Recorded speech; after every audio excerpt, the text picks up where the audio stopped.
Етістік. Етістікке жалпы сипаттама етістік әрекетті, күйді немесе үдерісті білдіреді. Мысалы, Das Mädchen schreibt, қыз жазып отыр. Der Junge schläft, ол бала ұйықтап жатыр. Es regnet, жаңбыр жауып тұр. Етістік жіктеледі, ол жақтар мен сандар бойынша, шақтар мен райлар бойынша өзгереді. Етіс формалары болады. Жіктелетін формалар жақты формалар немесе инфинитивті формалар деп аталады. Жақты формалардан басқа етістіктің екі бастапқы формасы немесе инфинитив формалары бар. Бұл инфинитив және есімшенің бірінші және екінші түрлері болып табылады. Етістіктің үш негізгі формалары бар. Ол инфинитив, претеритум және партицип цвай. Мысалы, малин, мальты, гемальт. Салу, салды, салынған, руфен, риф, геруфен, шақыру, шақырды, шақырылған. Етістіктің жіктелу мағыналық семантикалық жіктелуіне келетін болсақ, мағынасына қарай етістіктер келесі топтарға бөлінеді, яғни бірінші мағыналы етістіктер әрекет үдерісті немесе күйді білдіреді, сөйлемде баяндауыш қызметін атқарады. Көмекші етістіктер сөйлемде тек күрделі баяндауыш құрамында қолданылады, өз мағынасы жоқ. Мысалы, haben, sein, werden. Бұл етістіктер кейде өз бетінше де мағынада қолданылады. Модаль етістіктер сөйлемде субъектісінің әрекетке қатынасын немесе айтушының шындыққа қатынасын білдіреді. Модаль етістіктердің негізгі мағыналары können, бір нәрсені істеу қабілеті, икемі, erken klavier spielen, ол фортепианода ойнай алады. Мүмкіндік, ich kann heute die Bibliothek besuchen. Мен бүгін кітапханаға бара аламын. Dürfen, рұқсат немесе тыйым, nach dem Klingelzeichen darf man nicht das Auditorium ohne Erlaubnis betreten. Яғни қоңыраудан кейін рұқсатсыз аудиторияға кіруге болмайды. Müssen, бірінші қажеттілік, мәжбүрлік, muss Brot kaufen. Ол нан сатып алуы керек. Талап, du musst das Buch kaufen, сен кітап сатып алуың керек. Sollen, біреудің тапсырмасы, міндеті, soll den Brief schicken, ол хат жіберуі керек. Ұсыныс, du sollst das Buch kaufen, саған кітап сатып алуы жөн. Wollen, ниет, қалау, will es genau wissen, ол мұны нақты білгісі келеді. Müssen, mögen, möchte формасында сыпайы түрде тілек білдіруі. Der Junge möchte spazieren gehen, бала серуендеуі керек. Бір нәрсені ұнату, азық-түлік немесе абстрактылы затты. Ich mag Apfel, мен алманы жақсы көремін. Морфологиялық жіктелуіне келетін болсақ, етістік негізгі формаларын жасауына және жіктелу түріне қарай келесі топтарға бөлінеді. Әлсіз етістіктер, күшті етістіктер, ерекше талаптағы әлсіз етістіктер, претериту презент етістіктер, бұрыс етістіктер. Әлсіз етістіктер претериту мен партицип цвай формаларын ете және жалғаулары арқылы жасалынады. Танзен, танысты, гетанст. Ерекше әлсіз етістіктер kennen, kannte, gekannt, nennen, nannte, genannt, brennen, brannte, gebrannt, rennen, rannte, gerannt, senden, sendte, gesandt, wenden, wandte, gewandt, denken, dachte, gedacht.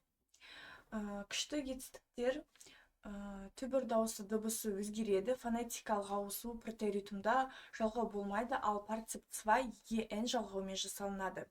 Geworfen, gegangen, gelesen. Есімшелердің партицип цвай жасалуы партицип цвай барлық етістіктерде бірдей жасалынады. Призет негізі end, lesen, schreibend, rufend, sitzend.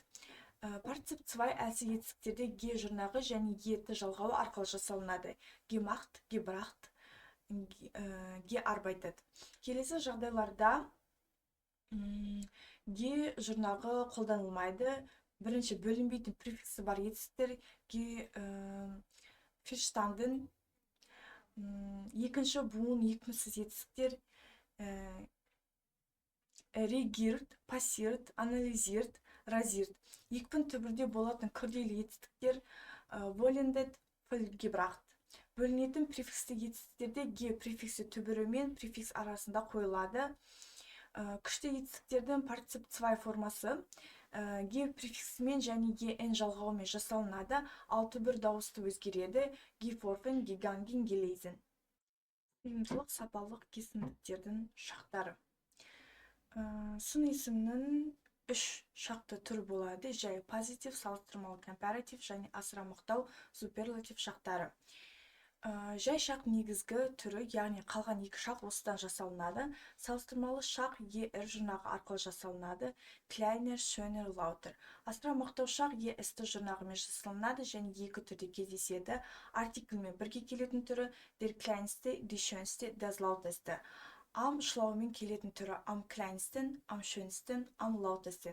Көптеген бір буынды сын есімдерде түбір дауыстылары а, о, у болған жағдайда салыстырмалы және асыра мақтау шақтарда умляут үстіне қос нүкте, яғни қойылады: jung, jünger, am jüngsten, alt, alter, am altesten. Бірақ келесі сын есімдерде умляут қойылмайды: blond, falsch, schlank, rasch, klar, voll, rot.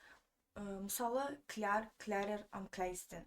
Сол сияқты көп буынды сын есімдер және келесі жұрнақтармен аяқталатындарда умляут қойылмайды.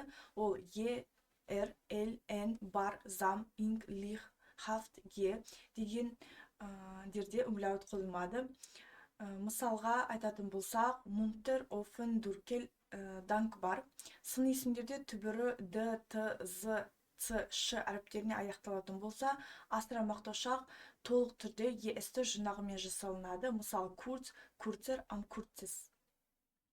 Bunt, bunter, am buntesten. Кейбір сын есімдерде кейбір сын есім шақтарда өзгеріске ұшырамайды. Оны біз ерекше түрлері бар. Кейбір сын есімдер шақтарда өзгеріске ұшырамайды. Оны біз ерекше сын есімдер деп атаймыз. Олардың кестесі бар. Ол бізде good, besser, am besten, hoch, höher, am höchsten, nach, näher, am nächsten, gern, lieber, am liebsten, bald, eher, am ersten, viel, mehr, am meisten. Сын есім шақтарының қолдануына келетін болсақ, бірінші толық түрде жалғаулы анықтауыш ретінде das ist ein billiges Kleid, бұл арзан көйлек. Sie kauft das billigere Kleid, ол арзандау көйлекті сатып алды. Sie wählte das billigste Kleid aus, ол ең арзан көйлекті таңдады. Екінші, қысқа түрде жалғаусыз, яғни баяндауыштың бір белгісі ретінде. Мысалға айтатын болсақ, mein Kleid ist schön, менің көйлегім әдемі. Dein Kleid ist schöner, сенің көйлегін әдемірек. Ihr Kleid ist das schönste, оның көйлегі ең әдемі. Үшінші, қысқа немесе толық түрде салыстыруда қолданылады. Жай шақ екі нәрсені салыстырғанда теңдік не тең еместік білдіреді. Егер жай шақтан кейін салыстыру келсе, ebenso, fi, so, wie шлауралы қолданылады. Diese Antwort ist ebenso falsch wie. Бұл жауап алдыңғысы сияқты қате. Deine Tasche ist nicht so schwer wie mein. Сенің сөмкен менікіндей ауыр емес. Салыстырмалы шақ бір нәрсенің қасиетті басқаға қарағанда күштірек екенін көрсетеді. Бұл жағдайда als шлауы қолданылады. Deine Aufgabe ist leichter als meine. Сенің тапсырмаң менікінен жеңіл. Келесі асыра мақтау шақ бір нәрсені басқа барлықтарынан ерекше екенін білдіреді. ist der beste Schüler in der Klasse. Ол сыныптағы ең жақсы оқушы. Сын есімнің есімденуі. Сын есімдер артикль арқылы зат есімге айнала алады. Мысал ретінде der fremde бөтен адам, die bekannte таныс әйел, das gute жақсылық. Ер және әйел жынысты субстантивтелген сын есімдер адамды білдіреді. Орта жынысты абстракты ұғымды білдіреді. Мысалдарға келетін болсақ, ер жынысы der alte, кәрі кісі, der junge, жаңа адам, der schöne, сұлу жігіт. Әйел жынысы die alte, кәрі әйел, die neue, жаңа әйел, Die schöne сұлу қыз. Орта жыныс das alte екі нәрсе, das neue жаңа нәрсе, das schöne әдемірек. Субстантивтелген сын есімдер зат есімдердің септелу ережесі бойынша өзгереді. Септік, жеке, көпше, атау септік, ілік септік, батыс септік, табыс септік арқылы өзгереді. Мысалға, атау септікте der Kranke, ілік септікте des Kranken, батыс септікте dem Kranken, табыс септікте des Kranken болып табылады. Мысал ретінде болса, etwas Neues, бір жаңа нәрсе, alles schöne, барлық әдемілік. Егер etwas, Nacht, viel, wenig, macht сияқты есімдіктермен келсе, күшті септелу, сильное склонение қолданылады. Етістіктің уақыт формаларының жасалуы және қолдануы. Zeitformen der Verben. Неміс тілінде 6 уақыт формасы бар. Олардың екеуі қарапайым, presens preteritum және төртеуі күрделі, perfect, plusquamperfect, futurum 1, futurum 2. Неміс тілінде уақыт формалары тек әрекеттің қазіргі, өткен немесе болашақ шақта жазылғанын білдіріп қана қоймайды. Сонымен қатар әрекеттердің бір-біріне қатысты орындалу тәртібін білдіреді. Яғни әрекеттердің бір уақытта болғанын немесе бірінің екіншісінен бұрын жасалғанын көрсетеді. Presens формаларының жасалуы. Presens формалары әлсіз және күшті етістіктердің түбіріне жекеше және көпше жақ жалғау арқылы жасалады. Мысалы, бірінші жақта е, көпшеде n, екінші жақта s, көпшеде et, үшінші жақта et, көпшеде n жалғануы мүмкін. Түбірі д, т, ын, ым, шын, гын, дым, тым әріптеріне аяқталатын етістіктерде s-ті және де т жалғауларының алдында е дауыстысы қосылады. Du arbeitest, findest, begegnest, widmest, arbeitet, findet, begegnet, widmet. Түбірі s, sc, c, c, x әріптеріне аяқталатын етістіктердің екінші жақ жекеше формасында s түсіп қалады. Du reist, grüßt, übersetzt. N жалғаулы етістіктердің бірінші жақ жекеше формасында e түсіп қалады. Lächeln, ich lächle, klingeln, ich klingle. Presens формасының жасалуы. Presens формалары әлсіз және күшті етістіктердің түбіріне жекеше және көпше жақ жалғауларын жалғау арқылы жасалады. Бірінші жақта жекешеде e, екіншіде көпшеде n, екінші жақта s, көпшеде et, үшінші жақта et және де ені жалғанады. Түбірі д, т, ын, ым, шын, гын, дым, тым әріптеріне аяқталатын етістіктерде s-ті және де т жалғауларының алдында e дауыстысы қосылады. Du arbeitest, findest, begegnest, widmest. Arbeitet, findet, begegnet, widmest. Түбірі s, sc, c, c, x әріптеріне аяқталатын етістіктердің екінші жақ жекеше формаларында s түсіп қалады. Du reist, grüßt, übersetzt. N жалғаулы етістіктердің бірінші жақ жекеше формасында e түсіп қалады. Lächeln, ich lächle, klingeln, ich klingle. Келесі, түбір дауысы e болатын күшті етістіктер, бірақ bewegen, gehen, neben, genesen, stehen, weben емес, екінші және үшінші жақ жекеше формаларында e әріпі e өзгереді. Мысалы, кестеде көрсетілгендей, ich spreche, du sprichst, sie, es spricht, wir sprechen, ihr sprecht, sie sprechen. Lesen, ich lese, du liest, sie, es liest, wir lesen, ihr lest, және де sie lesen. Келесі түбірі a, o, o болатын күшті етістіктер, бірақ шафен мен комен емес, екінші және де үшінші жақ жекеше формаларында умлаут алады. Мысалы, ich fahre, du fährst, sie es fährt. Ich laufe, du läufst, sie es läuft. Келесі түбірі т болып аяқталып, түбір дауыстысы өзгеретін күшті етістіктердің үшінші жақ жекеше формасында жалғау болмайды. Ich halte, du hältst, hält, wir halten, haltet, sie halten деген секілді. Келесі, жалпы жұрнақтар, бөліне алатын жұрнақтар, олардың ережесі presens және де preteritum шақтарында бөліне түсіп, сөйлем соңында бөліне алатын жұрнақтар. Отделяемые приставки. Presens және де preteritum шақтарында бөліне түсіп, сөйлемнің соңында тұрады. Мысалы, die Schüler stehen am Anfang der Stunde auf. Бөліне алмайтын жұрнақтар b, g, r, fer, end, misser бөлінбейді және оларға екпін түспейді. Мысалы, wir entdecken einen neuen Weg im Wald. Кестеде көрсетілгендей. Келесі, возвратный ортақ өздік етістіктерінің жіктелуі. Мысалы, ich wasche mich, du wäschst dich, sie es wäscht sich, wir waschen uns, ihr wascht euch, sie waschen sich деген секілді. Келесі, ережеден тыс неправильные глаголы. Олардың present шақта шектелуі. Ich habe, du hast, hat, wir haben, ihr habt, sie haben. Ich bin, du bist, sie es ist, wir sind, ihr seid, sie sind. Келесі, претериту презент етістіктердің жүктелуі, яғни біз білетін модальный глаголдың жүктелуі. Ich kann, du kannst, kann, wir können, sie können. Ich darf, du darfst, darf, wir dürfen, ihr dürft, sie dürfen.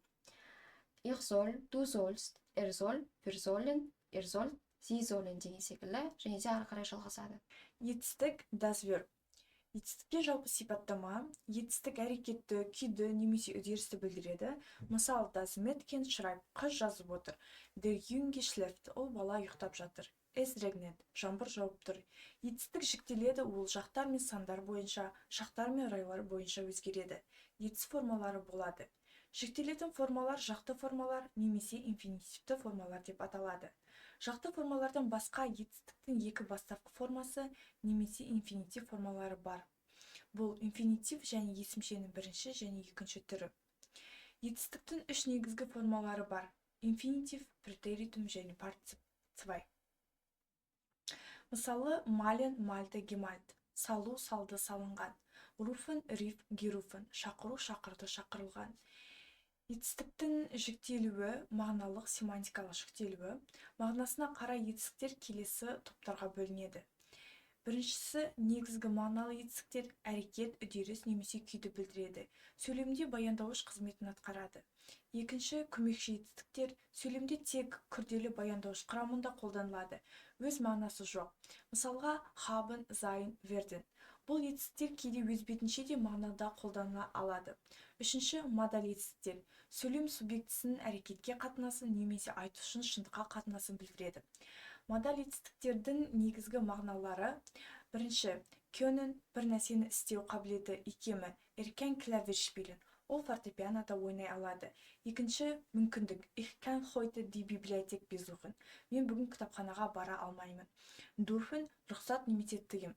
Nach dem Kleingenzeichen darf man nicht das Auditorium ohne Erlaubnis betreten. Қоңыраудан кейін рұқсатсыз аудиторияға кіруге болмайды. Müssen, қажеттілік, мәжбүрлік. Muss Brot kaufen, ол нан сатып алуы керек. Талап, du musst das Buch kaufen, сен кітап сатып алуың керек. Sollen, бірінші біреудің тапсырмасы, міндеті. Soll den Brief schicken, ол хат жіберу керек. Ұсыныс, du sollst das Buch kaufen, саған кітап сатып алу жөн. Wollen, ниет, қалау. Will es genau wissen, sie will Lehrerin werden, ол мұғалім болғысы келеді. Mögen, möchte формасында сыпайы түрде тілек білдіру. Der Junge möchte spazieren gehen, бала серуендегісі келеді. Немесе бір нәрсені ұнату, азық-түлік немесе абстрактылы затты. Ich mag Apfel, мен алмаларды жақсы көремін. Морфологиялық жіктелуі етістіктердің негізгі формаларын жасауына және жіктелу түріне қарай келесі топтарға бөлінеді. Әлсіз етістіктер, күшті етістіктер, ерекше топтағы әлсіз етістіктер, претериту презент етістіктер, бұрыс етістіктер. Әлсіз етістіктер претеритум мен партицип 2 формасында ет және ет жалғаулар арқылы жасалынады. Мысалға, танзен, танысты, гитанст. Ерекше әлсіз етістіктерге мыналар жатады: кенен, канты, гикант, ненен, нанты, гинант, бренен, бранты, гибрант, ренен, ранты, гирант, зенден, занты, гизант, венден, ванты, гивант, денкен, дахты, гитахт. Күшті етістіктерге келетін болсақ, түбір дауысты дыбысы өзгереді, фонетикалық ауысу дейміз. Претеритумда жалғау болмайды, ал партицип 2 en жалғаумен жасалынады. Мысалға, гиганген, гелейзен. Есімшелердің партицип жасалуы, партицип ein барлық етістіктерден бірдей жасалынады. Негізгі енді lesen, schreiben, rufen, sitzen. Партиципай әлсіз етістіктерде ге жұрнағы және еті жалғауы арқылы жасалынады. Gemacht, gebracht, gearbeitet. Келесі жағдайларда ге жұрнағы қолданылмайды. Бірінші, бөлінбейтін префиксі бар етістіктер. Олар beantwortet, bekommen. Екінші, буын екпіссіз етістіктер. Үшінші, екпін түбірде болатын күрделі етістіктер, яғни vollgebracht. Бөлінетін префиксі етістіктерде ге префиксі түбір мен префикс арасында қойылады. Күшті етістіктердің партиципай формасы ге префиксімен және en жалғаумен жасалынады, ал түбір дауысты өзгереді. Geforfen, gegangen және gelesen. Претérитум бұл жедел өткен шақ. Әлсіз және күшті етістіктердің негізінен жіктік жалғаулары арқылы жасалады. Екінші және үшінші жақтағы жекеше түрде жіктік жалғау болмайды. Бірінші жақта en, екінші жақта est немесе еті, ал үшінші жақта en. Әлсіз және күшті етістіктер претérитум шақты әртүрлі тәсілдермен жасайды. Соңында д, т, н, м, х, г, ф, д, дым, тым дыбыстары бар әлсіз етістіктерде т жұрнағының алдында е дауыстысы қойылады. Мысалы, ich arbeitete, мен жұмыс істедім, du arbeitetest, сен жұмыс істедің, arbeitete, ол жұмыс істеді, wir arbeiteten, біз жұмыс істедік, ihr arbeitetet, сендер жұмыс істедіңдер, sie arbeiteten, олар жұмыс істеді. Келесі күшті етістіктер. Күшті етістіктер претérитум шақта дауысты дыбыстардың ауысуы және жіктік жалғаулары арқылы жасалады. Мысалы, schreiben етістігін алайық. Бұл осылай түрленеді. Ich schrieb, мен жаздым. Du schriebst, сен жаздың. Schrieb, ол жазды. Wir schrieben, біз жаздық. Ich schrieb, сендер жаздыңдар. Sie schrieben, олар жазды. Және де соңында д, т болатын күшті етістіктерде де жұрнақтың алдында е дауыстысы болады. Сондай-ақ с жалғауының алдында да болуы мүмкін. Соңында с болатын күшті етістіктерде де е дауыстысы қойылады.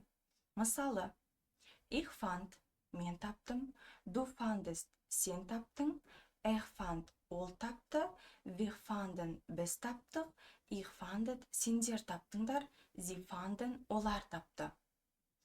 Келесі мысал, ich las, мен оқыдым, du lasest, сен оқыдың, las, ол оқыды, wir lasen, біз оқыдық, ich las, сендер оқыдыңдар, sie lasen, олар оқыды. Және де, ich saß, мен отырдым, du saßest, сен отырдың, saß, ол отырды, wir saßen, біз отырдық, ich saß, сендер отырдыңдар, sie saßen, олар отырды. Келесі, арнайы топтарға жататын кейбір әлсіз етістіктер бар. Олар претérитум шақта түбір дауыстысы ені аға ауыстырады. Мысалы, nennen, nannte, атау, атады. Rennen, rannte, жүгіру, жүгірді. Kennen, kannte, таны, таныды. Brennen, brannte, жану, жанды. Wenden, wandte, немесе wendete, бұру, бұрды. Senden, sandte, немесе sendete, жөнелту, жөнелтті. Келесі модаль етістіктер. Модаль етістіктері де претérитум шақта әлсіз етістіктер сияқты жіктеледі. Müssen, dürfen, können, mögen модаль етістіктерінде түбірдегі umlaut жойылады. Мысалы, ich musste, мен мәжбүр болдым. Ich durfte, мен рұқсат алдым. Ich konnte, мен істей алдым. Ich mochte, мен ұнаттым.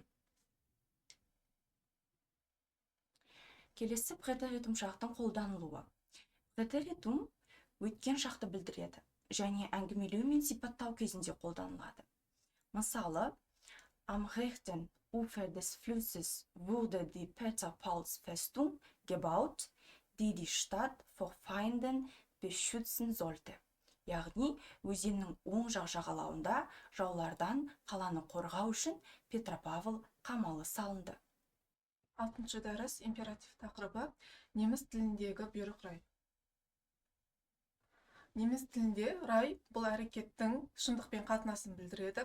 Неміс тілінде үш райды ажыратамыз. Бірінші индикативті хабарлы рай, екінші императив бұйрық рай, үшінші конъюнктив шартты рай. Индикатив бұл бізде әрекет, процесс немесе жағдайдың шынайылықпен сәйкес келетінін білдіреді. Мысалы, Ұлы Отан соғысы 1941 жылы басталды. Екінші императив бұл бұйрық райы, бұйрықты, ұсынысты, талапты немесе тиімді білдіреді. Мысалы, antworten Sie, жауап беріңіз. Үшінші бізде бағыныңқы, яғни конъюнктив, әрекеттің шындыққа сәйкес еместігін, болымсыздығын білдіреді. Мысалы, beinahe hätte ich mich verspätet, мен кешігіп қала жаздадым деген сияқты. Императивті көңіл күй бұл бұйрық еріктің тілдік көрінісі, оның 4 түрі бар. Бірінші, екінші жақ жекеше сен үшін, екінші жақ көпше сендер үшін, сыпайы форма сіз үшін, бірінші жақ көпше біз үшін. Бұйрық райының формалары презенс қазіргі жақ негізінде құралады.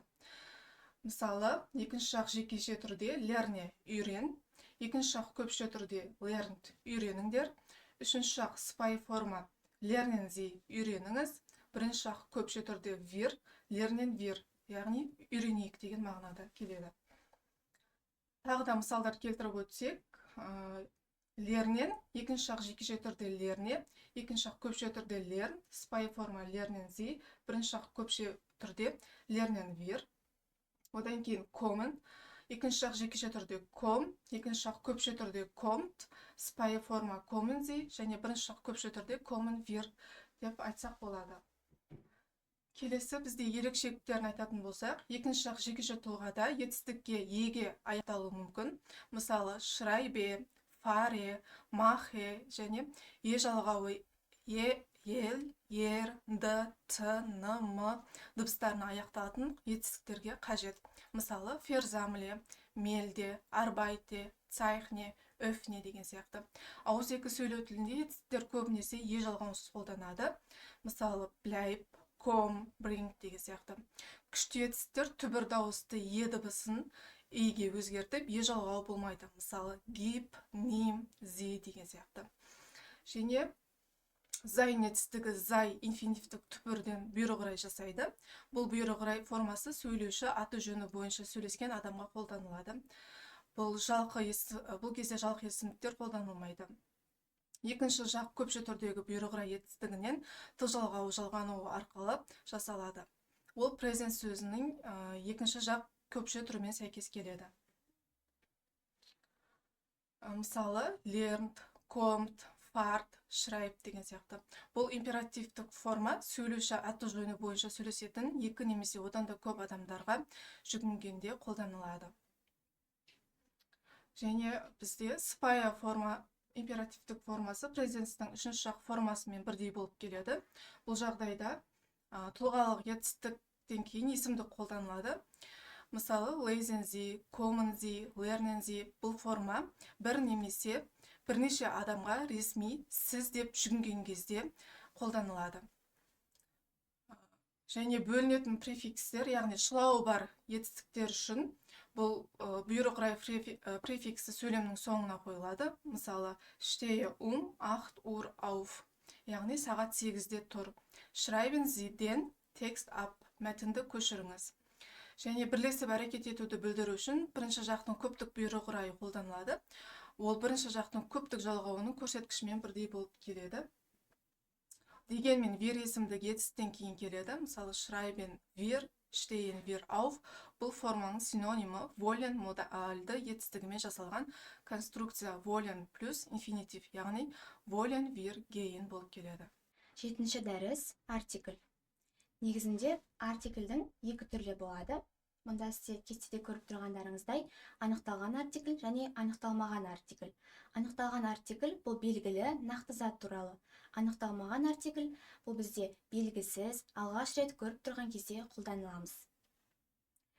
Келесі мұнда бізде сіздерге кесте берілген. Осы кестеден анықталған және анықталмаған артикльдердің септелуін қарай аласыздар. Енді біз анықталмаған артикльдердің қолданылатын жағдайларына тоқталып өтейік. Бірінші зат алғаш рет аталғанда айтамыз. Geben Sie mir bitte einen Bleistift. Маған бір қарындаш беріңіз. Екінші haben brauchen етістіктерінен кейін және es gibt айналымынан кейін. Мысал келтіретін болсақ, hat ein interessantes Buch. Анықталмаған артикль, яғни eine қолданылатын жағдайларға тоқталып өтейік. Бірінші зат алғаш рет аталған кезде қолдансақ болады. Geben Sie mir bitte einen Bleistift. Маған бір қарындаш беріңіз. Екінші haben brauchen етістіктерінен кейін және es gibt айналымында қолданамыз. Мысалы, hat ein interessantes Buch. Оның қызықты кітабы бар. Үшінші атауыш баяндауышта қолдансақ болады. Мысалға, Leipzig ist eine schöne Stadt. Лейпциг әдемі қала. Келесі кәсіп, атақ, ұлт, партия мүшелігі анықтауышпен келген жағдайда қолдансақ болады. Анықталмаған артикль, яғни eine қолданылатын жағдайлар. Бірінші зат алғаш рет аталғанда. Мысалға, Geben Sie mir bitte einen Bleistift. Маған бір қарындаш беріңіз. Екінші haben brauchen етістіктерінен кейін және es gibt айналымынан кейін қолдануға болады. Мысалы, hat ein interessantes Buch. Оның қызықты кітабы бар. Үшінші атауыш баяндауышта. Мысалға, Leipzig ist eine schöne Stadt. Лейпциг әдемі қала. Келесі бізде кәсіп, атақ, ұлт, партия мүшелігі анықтауышпен келген жағдайда қолданамыз. Sie ist eine fleißige Studentin. Ол еңбекқор студент. Және соңғы салыстыруда. Мысалға, schwimmt wie ein Fisch. Ол балық сияқты жүзеді. Келесі бізде анықталған артикль, яғни der, die, das қалай қолданылатынын айтып өтейік. Бірінші жалпы немесе нақты мағынада. Das Flugzeug ist das schnellste Verkehrsmittel.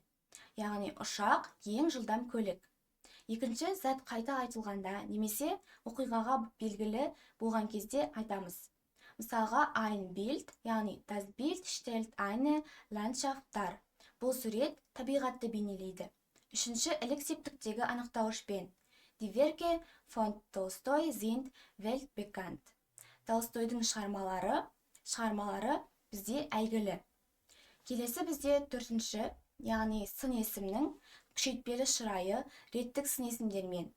Мысалға, der älteste Bruder war 14 Jahre alt. Оның үлкен ағасы 4 жаста болды. Жалғыз болатын заттарда қолданамыз. Мысалы, аспан, күн, өзендер, планеталар. Die Sonne geht auf. Күн шығып келеді. Әйел және ер роттағы елдермен. Die Schweiz, der Иран деген сияқты. Және қалалар мен елдер анықтауышпен берілгенде қолданамыз. Das heutige Moskau, бүгінгі Мәскеу. Және соңғы жағдай абстрактілі зат анықтауышпен келгенде. Мысалы, die Erhaltung des Friedens, бейбітшілікті сақтау. Енді келесі бізде артикль қолданылмайтын жағдайларды айтып өтсек болады. Яғни, егер зат есім негізінде етістіктің алдында немесе сын есімнен кейін келсе, онда біз артикль қолданбаймыз. Мысалы, mein Buch liegt auf diesem Tisch. Менің кітабым үстелде. Және көпше түрдегі белгісіз заттарда. Auf dem Tisch liegen Bücher. Үстелдің үстінде кітаптар жатыр. Кәсіп, атақ, ұлт туралы баяндауышта келгенде. Diese Frau ist Deutsche. Бұл әйел неміс. Және қаратпа сөздерде, атақтарда қолданбаймыз. Kollege Schulz, helfen Sie mir. Әріптес Schulz, көмектесіңізші. Келесі жағдай, ол бізде тұрақты тіркестерде, мақал мәтелдерде. Zu Hause, үйде. Сонымен қатар, бізде уақытты білдіретін тіркестерде де осындай артикльдерді қолданбаймыз. Мысалы, Mitte März, наурыздың ортасы, және тағы да басқа да мысалдарды осы жерге қосақ болады. Кітап, мақала атауларында да қолданбаймыз. Eintritt verboten, кіруге тыйым салынған. Және де жалқы есімдермен анықтауышсыз келген жағдайда да қолданбаймыз. Heinrich Heine wurde in Düsseldorf geboren. Яғни Генрих Гейне Düsseldorfта туған. Заттың мөлшері, салмағы айтылғанда да Біз артикльдерді қолданбаймыз. Мысалы, sie hat 2 килограмм Fleisch gekauft. Ол 2 килограмм ет сатып алды. Және соңғы жағдай, абстрактілі зат есімдердің алдында қолданбаймыз. Sie hören dem Lektor mit Interesse zu. Олар дәріске қызығушылықпен тыңдады. Және кейбір предлогтардан кейін де біз артикльдерді қолданбаймыз. Мысалға, ohne Mantel, пальтосыз. Аккузатив жалғауын басқаратын жалғаулықтар, датив жалғауын басқаратын жалғаулықтар, датив және аккузатив жалғауларымен қолданылатын жалғаулықтар. Жалғаулықтар дегеніміз не? Жалғаулықтар бұл көмекші сөздер.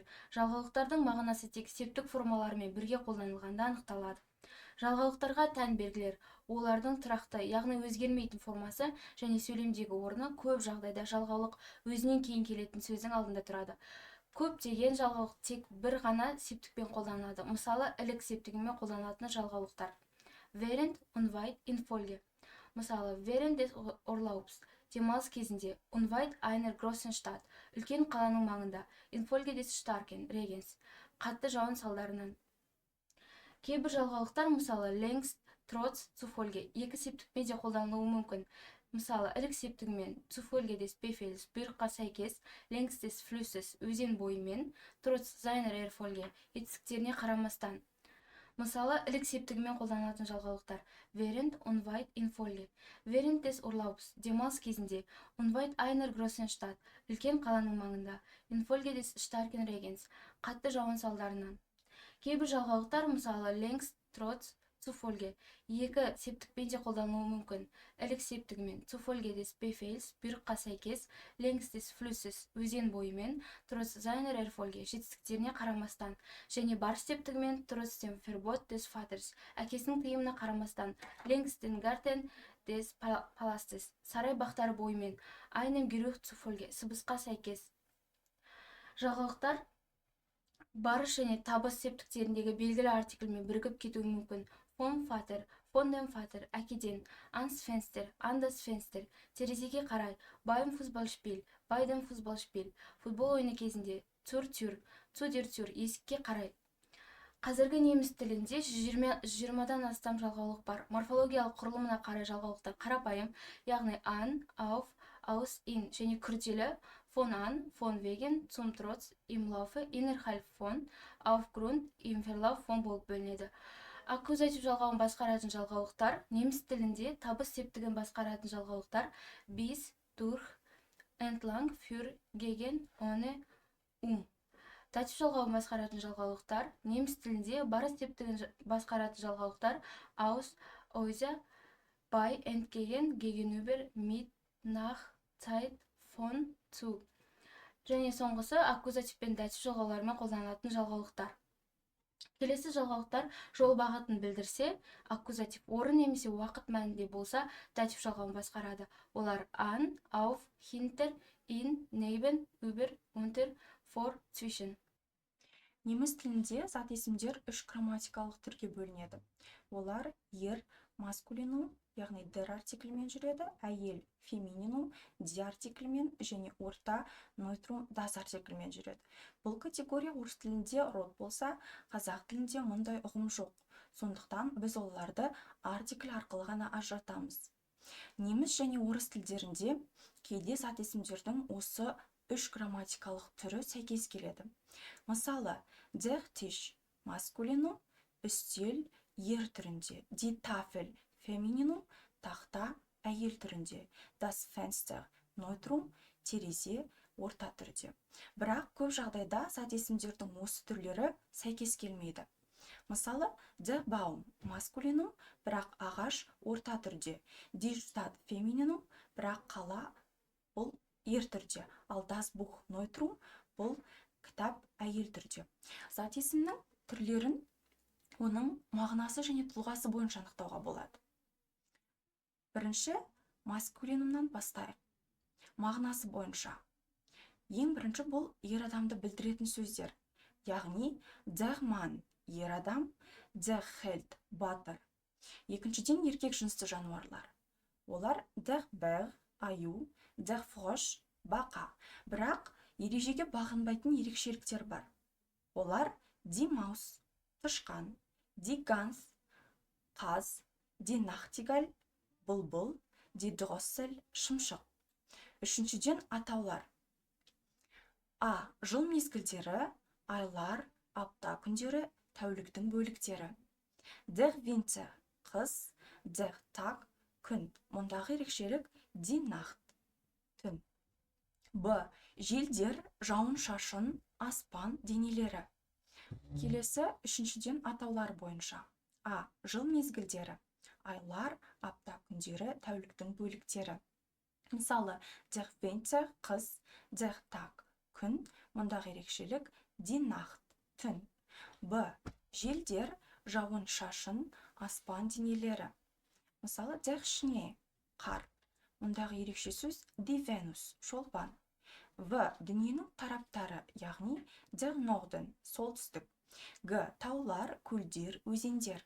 Мысалы, der Ural, der Baikal, der Nil, ал мұндағы ерекшелік die Alpen. Д. Ақша бірліктері. Der Rubel, рубль, ерекшеліктер бар. Тағы да die Kopeke, тиын, die Mark, марка, die Krone, крона. Е. Минералдар, тастар, тау жыныстары. Мысалы, der Kies, қиыршық тас. Der Diamant, гаухар. Ал мұндағы ерекшелік die Kreide, бор. Келесі бізде тұлғасы бойынша анықтаймыз. Бірінші, етістік түбірінен жасалған зат есімдер. Яғни, А. Түбір дауысысы өзгеріп, der Gang, гейін, жүріс, дәліз, яғни гейін сөзінде е дауысысы асына өзгеріп тұр. Б. Келесі бізде тұлғасы бойынша ерекшеліктер. Бірінші, етістік түбірінен жасалған зат есімдер. Яғни, А. Түбір дауысысы өзгереді. Гейін етістігін алатын болсақ, мұнда зат есім der Gang, яғни е дауысысы аға өзгеріп тұр. Жүріс, дәліз деген мағынада. Б. Өзгермей. Der Lauf, лауфын етістігінен шығып тұр. Жүгіру. Бірақ das Spiel, ойын, das Lied, ән, бұл ерекшелік. Және де екінші неміс жалғаулары бар. Лер, нер, лин, ен. Яғни der Lehrer, мұғалім, der Künstler, суретші. Үшінші кірме сөздер. Ant, ент, ойр, ир, ist, ат, ismus, ат, graf, log, loge, us, nom, ет, от, ит, zof жалғаулар арқылы. Мысалы, der Aspirant, аспирант, der Student, студент.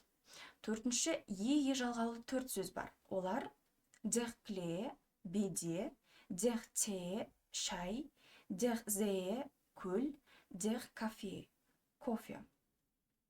Келесі, әйел түрі бойынша фемининум. Мағынасы бойынша біріншіден бұл әйел адамдарды білдіретін сөздер. Мысалы, die Frau, әйел. Екіншіден ұрғашы жынысты жануарлар. Die Kuh, сиыр. Мұнда тағы да ерекшеліктер бар. Олар das Huhn, тауық, das Schaf, қой, das Pferd, жылқы, das Schwein, доңыз. Үшінші, атаулар бойынша. А. Ағаштар, гүлдер, жидектер, жемістер, көкөністер атаулары. Мысалы, die Tanne, шырша. Мұндағы ерекшелік der Apfel, алма, der Pfirsich, шабдалы, der Kohl, қырыққабат, der Augen, үйеңкі, das Vergissmeinnicht, ұмытшақ, гүл. Келесі фемининум бойынша бірінші мағынасынан бастайық. Бұл әйел адамдарды білдіретін сөздер. Мысалы, die Frau, әйел. Екіншіден, ұрғашы жынысты жануарлар. Die Kuh, сиыр. Мұнда да ерекше сөздер бар. Ережеге бағынбайтын. Олар das Huhn, тауық, das Schaf, қой, das Pferd, жылқы, das Schwein, доңыз. Үшіншіден, атаулар. А. Ағаштар, гүлдер, жидектер, жемістер, көкөністер атаулары. Die Tanne, шырша. Мұнда да ерекшелік сөз бар. Яғни олар der Apfel, алма, der Pfirsich, шабдалы, der Kohl, қырыққабат, der Augen, үйеңкі, das Vergissmeinnicht, ұмытшақ, гүл. Б. Неміс өзендері мен А. Е жалғаулы шетелдік өзен атаулары. Мысалы, die Volga, еділ. В. Кемелер мен ұшақтар атаулары. Олар ди, ц, у, айн, дғай, фир және де тағы да мысалдар. Келесі тұлғасы бойынша біріншіден неміс жалғаулар арқылы жатамыз. Олар ин, хайт, кайт, шафт, ай. Мысалы, ди лерерин, мұғалім, әйел адам мұғалімді айтамыз. Ди вону, пәтер. Екіншіден кірме сөздер. Яғни и, ик, ион, тион, тет, ур, анс, энс жалғаулар арқылы. Мысалы, ди мелодий, әуен, ди мусик, музыка. Үшіншіден сын есімдер мен етістіктерден е жалғауымен жасалған сөздер. Мысалы, ди фраге, сұрақ, ди келте, суық. Төртіншіден сан есімдерден жасалған зат есімдер.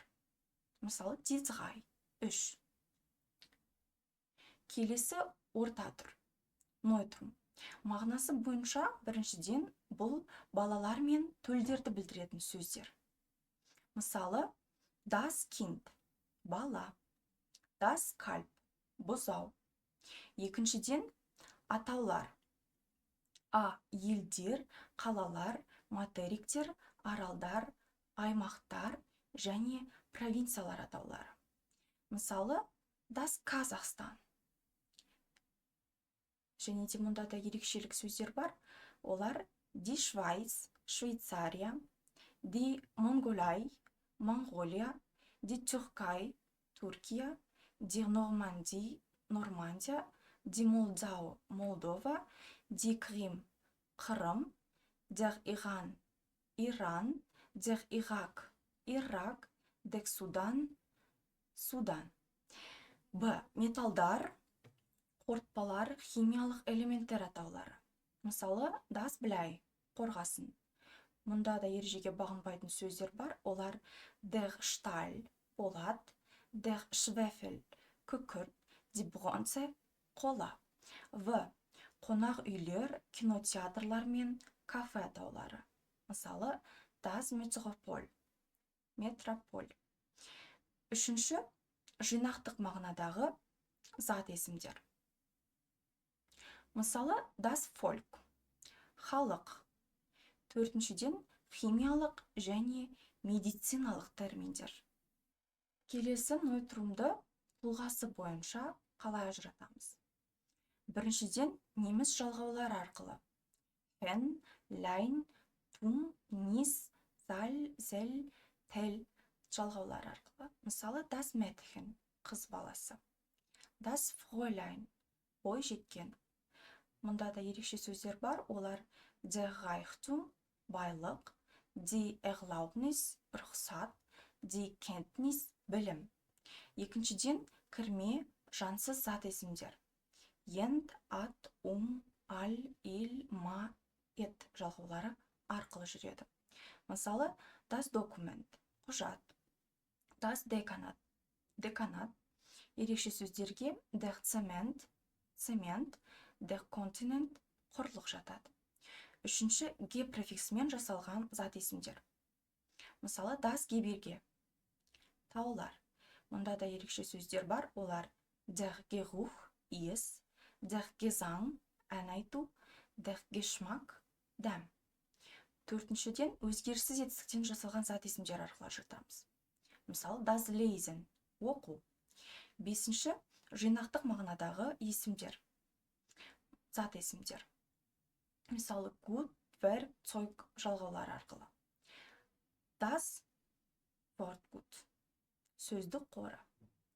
Das Buchwerk, бұтақтар. Алтыншыдан, техникалық құрылғылардың атаулары бойынша жатамыз. Мысалы, фон, скоп жалғаулары арқылы. Das Telefon, телефон, das Mikroskop, микроскоп. Жекеше түрде зат есімдердің септелуі. Күшті жалғаулар. Күшті жалғаулардың ерекшелігі бұл родительный падежде эш жалғауының қолдануы. Күшті жалғаулар төмендегілер жатады. Средний род есімдер, das Holz, жүрек, және де екіншісі көптеген мужской род есімдер. Егер есімдер төмендегі шарттарға сай болса, генитивте s жалғауы қолданылады. Біріншісі, егер есімдер s, sz, x, ch, c арқылы аяқталса, мысалы das groß, des grosses болса. Екіншісі, бір буынды есімдер, мысалы der Mann, des Mannes. Үшіншісі, қосарланған дауыссыздардан кейін, мысалы der Wald, орман, das Land, жер. Егер есімдер r, l, n, n, t арқылы аяқталса, онда тек s жалғауы болады. Мысалы der Lehrer, мұғалім, Seymour, әлсіз жалғаулар бұл бізде тек мужской род есімдер арқылы жасалады. Бұл есімдер барлық падеждерде n жалғауы жалғанады. Біріншісі и арқылы аяқталатын есімдер, мысалы der Junge, бала, der Louis, арыстан. Кейбір бір буынды есімдер, мысалы der Held, батыр, der Bär, аю. Үшінші бізде шетелдік қосымшалармен аяқталатын есімдер and, ant, ist, graf, sof, log, және де at, және де тағы да басқалар. Мысалы der Student, der Aspirant, женский род. Келесі бізде женский род есімдер. Женский род есімдер барлық есімдермен бірдей жалғау болады, және де өзгермейді. Олар барлық бірдей қалыпта қалады, падеждерде бірдей қалыпта қалады. Келесі бізде аралас жалғаулар. Аралас жалғаулар келесі мужской род есімдермен бір средний род есім жатады.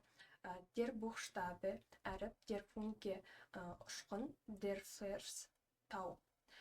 Осындай есімдер, бұл есімдер бізде генитивте n жалғау арқылы, ал басқа падеждерде n жалғауын қосады. Келесі бізде көптік сандағы жалғаулар. Көптік сандағы жалғауларда бізде барлық есімдер бірдей жалғанады. Датив падежінде олар жалғауын алады. Егер оларда n немесе s жалғауы болса, жоқ болса, nis арқылы аяқталатын есімдіктер көптік санда s екі рет қосылады. Мысалы, der Kindnis, die Kenntnisse болып табылады. Келесі бізде тест сұрақтары. Қай сөз табында генитив септігінде s жалғауы қабылдайды? Бұл жерде бізде C варианты дұрыс, der Rhythmus. Келесі бізде әлсіз слабый есіктерде жататын зат есімдерді белгілеу керек. Бұл жерде бізде der Bär болады. Келесі бізде қай сөз аралас, кимих септелуге жатады. Бұл жерде der Name, яғни B варианты дұрыс. 11-ші дәріс. Қайталама есімдік. Бей тұлғалы есімдік S. Қайталама есімдік рефлексив прономен. Неміс тілінде sich деген бір ғана қайталама есімдік бар. Ол етістіктермен бірге инфинитив түрінде үшінші жақ, жекеше жақ және көпше түрде сондай-ақ сыпайылы формасында қолданылады. Бірінші және екінші жақтың жекеше және көпше түрлерінде тиісті жақтың есімдіктің табыс септігі пайдаланылады. Мысалы, sich waschen, жуыну. Ich wasche mich, мен жуынамын. Du wäschst dich, сен жуынасың. Sie es wäscht sich, ол жуынады. Wir waschen uns, біз жуынамыз. Ihr wäscht euch, сендер жуынасыңдар. Sie waschen sich, олар жуынады. Sie waschen sich, сіз сыпайы түрде жуынады. Ескерту. Неміс тілінде қайталама етістер әрқашан неміс тіліндегі ся жалғауымен келетін етістерге сай келмейді. Мысалы, ich erhole mich, мен демаламын. Wir erholen uns, біз демаламыз. Бей тұлғалы есімдік S. S есімдігі өзгермейді. Ол бастауыш ретінде бей тұлғалы сөйлеммен қолданылады. Яғни, табиғат құбылыстарын білдіретін етістермен S donnert, найзағай жарқылдайды, гүріл естіледі. Атау жүктелмелі баяндауышпен Es ist kalt, бұл суық. Es ist schön 8 Uhr, сағат 8 болды. Және бір бағыныңқы сөйлемді немесе тұйық етістік тобының кіріспе ретінде көрсету үшін. Es ist wichtig, Fremdsprachen zu lernen. Шет тілін үйрену маңызды. Және соңғысы формальды ресми бастауыш ретінде. Es vergingen Jahre, жылдар өтті. Бұл жағдайда S сөйлемнің басында тұрады, ал нақты бастауыш сөйлемнің үшінші орында орналасады. Және ескерту. Егер нақты мағыналық бастауыш сөйлемнің басында тұрса, S қолданылмайды. Екінші ескерту, барлық аталған жағдайларда S бей тұлғалы есімдік орыс тілінде де, қазақ тілінде де аударылмайды. 12-ші дәріс. Қайталама есімдік. Бей тұлғалы есімдік S. Қайталама есімдік S бей тұлғалы есімдік орыс тілінде де, қазақ тілінде де аударылмайды. Бүгінгі өткен тақырыпты қорытындылау мақсатында үй тапсырмасы. Етіс, der Genus. Етістіктің жалпы сипаттама неміс тілінде етістіктің екі түрі бар. Актив, das актив сабақты етіс және пассив, das пассив ырықсыз етіс. Актив сабақты етіс іс-қимылдың субъект бастаушы орындайды және объектіге бағытталады. Мысалға алатын болсақ, ich prüfe die Kontrollarbeit. Мен бақылау жұмысын тексеремін. Пассив ырықсыз етіске келетін болсақ, іс-қимыл субъектіге бағытталады. Мұнда субъект қимылдың иесі емес, нысаны болып табылады. Қимылды орындаушы, инициатор әрдайым атала бермейді. Мысалға келетін болсақ, die Kontrollarbeit wird von mir geprüft. Бақылау жұмысы мен тарапынан тексерілді. Немесе жай ғана бақылау жұмысы тексерілді деп айтсақ болады. Пассивтің жасалу жолы неміс тілінде пассив аналитикалық құрамы форма, ол верден көмекші етістігін тиісті шақта формасы немесе негізгі етістігін партизип 2 формасы арқылы жасалады. Формуласына келетін болса, верден плюс партизип 2 формасы арқылы жасалады. Формула верден плюс партизип 2. Так. Қазақша аудармасы presence осы шаққа айтатын болсақ, presence осы шақ, der Schüler wird gefragt, оқушы сұралып жатыр. Preteritum осы шақ, der Schüler wurde gefragt, оқушы сұралады. Perfect аяқталған өткен шақ, der Schüler ist gefragt worden, оқушы сұралып қойылды. Plusquamperfect бұрынғы өткен шақ, der Schüler war gefragt werden, оқушы сұралған еді. Futurum келер шақ, der Schüler wird gefragt werden, оқушы сұралатын болды. Infinitive passive, der Schüler kann gefragt werden, оқушы сұралуы мүмкін. Ескерту айта кететін болсақ, пассивті конструкцияларды субъект іс-қимылдардың нысаны болғандықтан, пассивті тек сабақты етістіктер, переходные глаголы, аккузатив талаптар етістіктер жасай алады. Мысалға алатын болсақ, ich schreibe den Brief, мен хат жазамын. Der Brief wird geschrieben, хат жазылады. Пассивтің қолданылуының негізгі 3 жағы бар. 2 мүшелі пассив, 3 мүшелі пассив және жақсыз пассив. 2 мүшелі пассивқа келейік. Бұл жерде біз тек субъекті нысан, предик қимыл бар, қимыл иесі аталмайды, бірақ Viele Schulen werden in Russland gebaut. Ресейде көптеген мектептер салынуда. Der Aufsatz wird morgen geschrieben. Шығарма ертең жазылады. Бұл құрылым ғылыми мақалалар мен кітаптарды жиі қолданылады. Енді 3 мүшелі пассивке келедік. 3 мүшелі пассив субъект, предикт және предлог объекті қимыл иесін көрсету үшін 2 түрлі предлог қолданылады. Von плюс датив. Егер қимыл иесі тірі жан немесе адамдар тобы болса, активті күш. Қазақ тілінде тарапынан деген мағына жақын. Мысалға, dieses Haus wird von einem berühmten Architekten gebaut. Бұл үй әйгілі сәулетші тарапынан салынуда. Салынып жатыр деп айтсақ та болады. Durch плюс аккузатив. Егер қимыл иесі зат, құрал немесе актілі ұғым болатын болса, себеп немесе құрал ретінде қазақ тілінде арқылы сөзіне сәйкес келеді. Мысалы, des Flugzeug wird durch einen Motor in Bewegung gesetzt. Ұшақ мотор арқылы қозғалса келтіріледі. Үшіншісі жақсыз пассив, impersonal passive. Бұл бір мүшелі конструкция, мұнда субъектте, объектте көрсетілмейді. Ол ұзаққа созылған процесті білдіреді. Адам әрекетін білдіретін сабақты және салт етістіктерден жасалады. Бұларды қандай сөздерге айтатын болсақ, diskuten, löchen, tanzen және тағы да басқа формальды бастауыш ретінде есімді қолданылады. Бірақ сөйлемде кері сөз түрбісі болады, тәртібі болады. Ес түсіп қалады кейде. Es wird getanzt, би биленіп жатыр. Hier wird getanzt, мұнда би биленуде. Мағына жағынан бұл man есімдігі бар жақсы сөйлемдерге ұқсас келеді. Man hilft ihm, оған көмектесті. Ihm wird geholfen, оған көмек көрсетіледі. Келесі бізде sein плюс partizip 2 конструкциясы. Күй пассив және zustanz пассив. Бұл конструкция, бұл ерекше құбылыс. Егер верден пассив процесті білдірсе, sein пассив іс-қимылдың нәтижесін білдіреді. Borgans пассив процесс. Das Haus wird gebaut. Үй салынып жатыр. Бұл процесс жүруде екені көрсетілді. Zustanz пассив бұл нәтиже. Das Haus ist gebaut. Үй салынған, уже дайын құрылыс аяқталған көрсетеді. Формуласы sein plus partizip 2. Пассивті қазақ тіліне аударуға келетін болсақ, бізде неміс тілінде пассив қазақ тіліне ырықсыз етіс болады. Олар страдательный залог жұрнақтары арқылы, басқа да тәсілдер арқылы аударылады. Біріншісіне келетін болсақ, ол ырықсыз етіс жұрнақтары ыл арқылы жасалады. Немісшеден верден плюс партизип цой құрылымы қазақша етістен ырықсыз етіс жұрнағына жалау арқылы беріледі. Das Haus wird gebaut. Үй салынды, салынып жатыр. Der Text wird übersetzt. Мәтін аударылады. Екіншісі ол күйді білдіретін өткен шақ есімшелер арқылы статив. Зустан пассив көбінесе ған, ген жұрнақтары арқылы аударылады.